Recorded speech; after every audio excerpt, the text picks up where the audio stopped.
জানি খুব কষ্ট হচ্ছে, খুব কষ্ট হচ্ছে। মনে হচ্ছে জানো জীবনটা এখানেই শেষ হয়ে যাবে।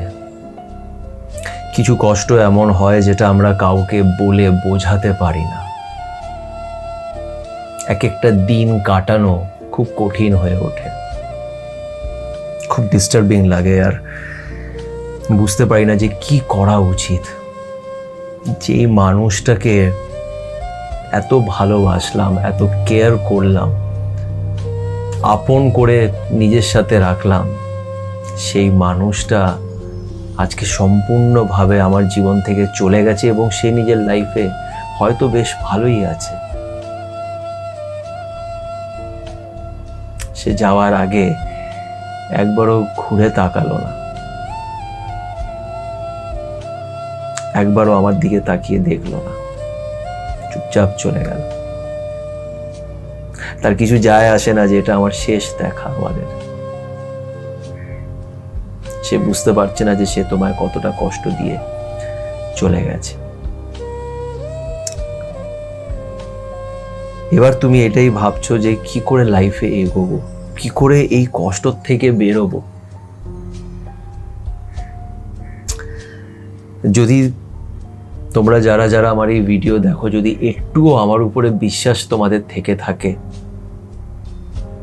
তাহলে আমার এই কথাটা শোনো। তুমি এই কষ্ট থেকে বেরিয়ে আসবে, এটা আমি তোমাকে গ্যারান্টি লিখে দিচ্ছি। কিন্তু হ্যাঁ, তোমাকে একটা কাজ করতে হবে, তোমাকে তার উপরে বিশ্বাস রাখতে হবে।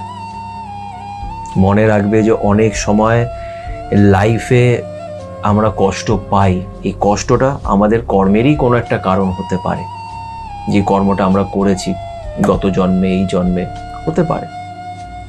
এবং অনেক সময় আমরা কষ্ট পাই নিজের লাইফে কিছু শেখার জন্য। ওই যে উপরে যিনি বসে আছেন, উনি আমাদের কিছু শেখানোর জন্য আমাদের কষ্ট দেয়। যতক্ষণ না তুমি কষ্ট পাবে তুমি শিখবে না। ওই যে হয় না, ছোটবেলা যখন আমরা সাইকেল চালাতাম, ঠিক অ্যাক্সিডেন্ট হতো, বাবা বলতো যে অ্যাক্সিডেন্ট না হলে সাইকেল চালানো শিখতে পারবি না। সাঁতার শিখতে গেলে একবার না ডুবলে সাঁতার শিখতে পারবি না। লাইফটাও এরকম, লাইফে যদি তুমি না ডোবো তাহলে উঠে দাঁড়াতে পারবে না। যে কষ্ট দিয়েছে, ঠিক আছে, দিক না, কত কষ্ট দেবে। সময়, মনে রাখবে, সময় সব কিছু ঠিক করে দেয়। শুধু একটু অপেক্ষা করতে হয়, একটু ধৈর্য রাখতে হয়।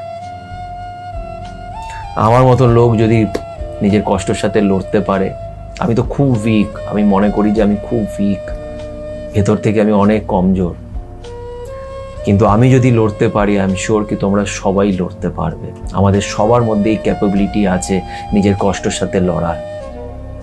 যখন তুমি লড়ার চেষ্টা করবে, তখন সেও তোমাকে সাহায্য করবে, কোনো না কোনো রূপে তোমার কাছে আসবে। হয় তোমার কোনো বন্ধু আসবে, কেউ না কেউ আসবে যে তোমাকে এই কষ্ট থেকে বার করবে। কিন্তু তোমাকে লড়তে থাকতে হবে, হার মেনে বসে যেও না। রোজ খালি চোখের জল বেরিয়ে যাচ্ছে ওই মানুষটার জন্যে যে তোমাকে ডিজার্ভ করে না, সেটা করো না। সময়ের উপরে বিশ্বাস রাখো, সময় সব কিছু ঠিক করে দেয়। শুধু একটু অপেক্ষা করতে হয়, একটু ধৈর্য রেখে এগিয়ে যেতে হয়। ধৈর্য রাখো। এক একটা দিন খুব কষ্টকর, আমি জানি, এক একটা দিন কাটানো খুব মুশকিল, কিন্তু আস্তে আস্তে আস্তে তুমি দেখবে যে কিভাবে তোমার লাইফটা চেঞ্জ হয়ে যাচ্ছে। সে আসবে, সে আসবে, সে কোনো না কোনো রূপে এসে তোমাকে এখান থেকে অবশ্যই বার করবে। আমার এই কথাটা মনে রেখো, হার মেনে যেও না। আমি এখানে বসে কোনো লেকচার দিচ্ছি না, যেটা আমি ফিল করেছি, যেটা আমি সহ্য করেছি, সেটাই তোমাদের বলছি।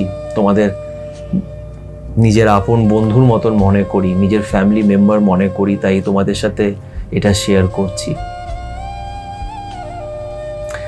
সাথে সুমন্ত সবসময় থাকার চেষ্টা করবে, কিন্তু শেষমেশ লড়াইটা তোমাকে একাই লড়তে হবে। লাইফে কি বলতো, লাইফে না আমরা অনেক টিচার পাই যারা আমাদের পড়ায়, টিউশনি দেয়, কিন্তু পরীক্ষাটা আমাদের একাই গিয়ে দিতে হবে। কোশ্চেন পেপারে কি আসবে তুমি জানো না, তোমাকে সেটা একাই সলভ করতে হবে। শেষমেশ তুমি একা, তোমাকে একাই লড়তে হবে।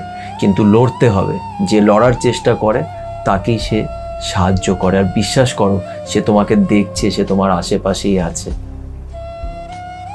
বি স্ট্রং, বি পজিটিভ, এটা কোনো ডায়লগ না, বাট এটাই সত্যি। সেই মানুষের জন্য কেঁদে কেঁদে নিজের সময়টা নষ্ট করো না। খারাপ লাগবে, নিশ্চয়ই খারাপ লাগবে, ঠিক আছে, ঠিক আছে, আমি সহ্য করব, আমি করতে পারবো, এটা মনে রেখো।